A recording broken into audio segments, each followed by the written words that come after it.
Of course, we talked about Donald Trump, who said he was going to do the 60 Minutes interview. Right. It's part of what happens in presidential campaigns. At every presidential campaign, they do an interview in October. Donald Trump then canceled, and his reasons were full of false allegations about 60 Minutes. But Vice President Harris did participate. And here are some of the exchanges with interviewer Bill Whitaker. You want to expand the child tax credit. Yes, I do. You want to give tax breaks to first-time home buyers. Yes. And people starting small businesses. Correct. But it is estimated by the Nonpartisan Committee for Responsible Federal Budget that your economic plan would add $3 trillion to the federal deficit over the next decade. How are you going to pay for that? Okay, so the other economists that have reviewed my plan versus my opponent and determined that my economic plan would strengthen America's economy, his would weaken it.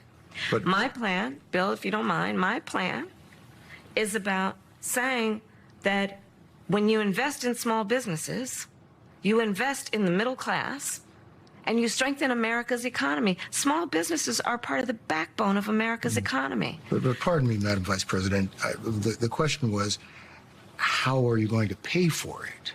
Well, one of the things is I'm going to make sure that the richest among us who can afford it pay their fair share in taxes. It is not right that teachers and nurses and firefighters are paying a higher tax rate than billionaires and the biggest corporations. And I plan on making that fair.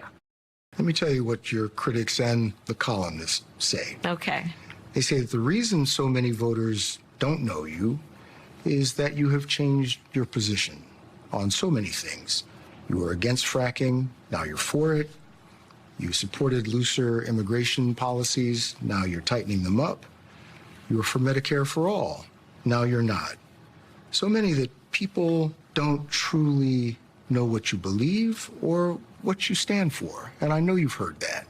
In the last 4 years, I have been Vice President of the United States.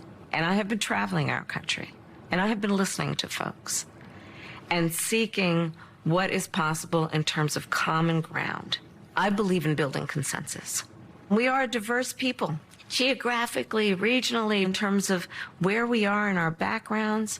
And what the American people do want is that we have leaders who can build consensus, where we can figure out compromise and understand it's not a bad thing, as long as you don't compromise your values, to find common sense solutions. And that has been my approach.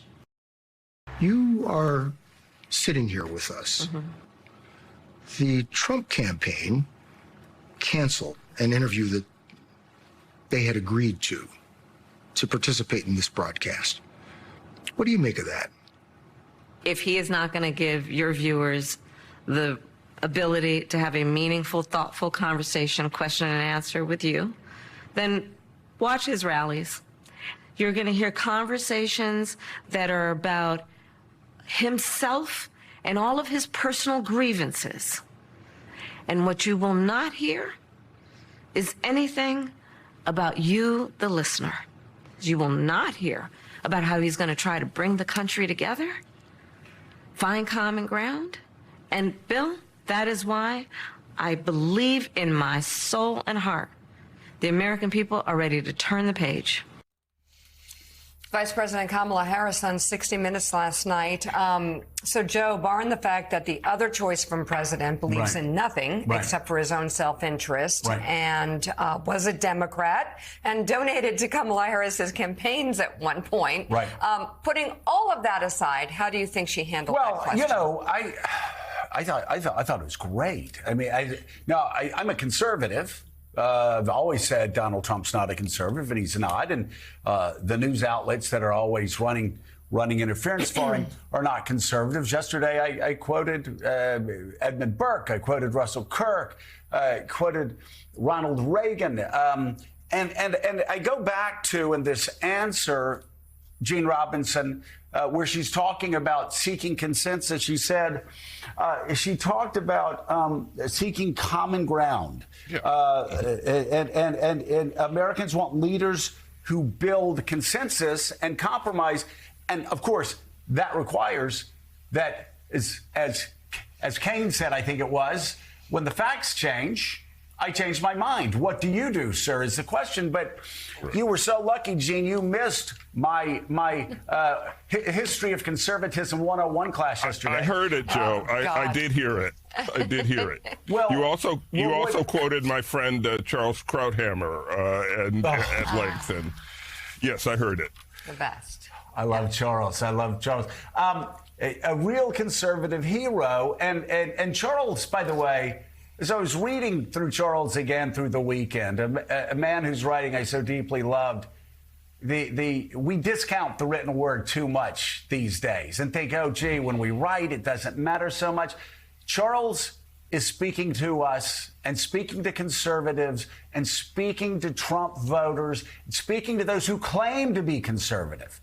Charles is speaking from beyond to them in his words even today. If they just want to read what Charles Krauthammer said, I think the great conservative mind of our time, has said about Donald Trump, but more importantly, what he said about government. But one of the things that the vice president just said, that it's almost lifted directly from the conservative mind. Mm-hmm. Russell Kirk, the introduction to his 7th edition, his final edition of the conservative mind, Russell Kirk talked about what conservatism was. And he said, it's conservatives look at custom and conventions forged by compromise and consensus over time and applied prudently. And then at the end, he said, whether we attach ourselves to the party of progress or the party of permanence depends upon the circumstances of the time. And that's what Kamala Harris just said there. She's basically saying, yes, I said what I said in 2019. 2020, a lot of things happened. A lot of things changed. I've traveled the country. I'm going to do what Russell Kirk said in the conservative mind. Seek consensus. Seek compromise. Be prudent over time. This is something that real conservatives would applaud, Gene. But for some reason, many who claim to be conservatives simply aren't doing that. They are going in the radical direction that Russell Kirk and Edmund Burke and real conservatives warned about. Right. The Republican Party right now is not a conservative party at all. And I thought that was a particularly effective answer that Vice President Harris gave to the question of why she had changed some of her positions. I think it's by far the best answer she has given, and I predict she will give it over and over again because it's a good answer, and it's not just what conservatives, conservative thinkers have said over the years and the centuries.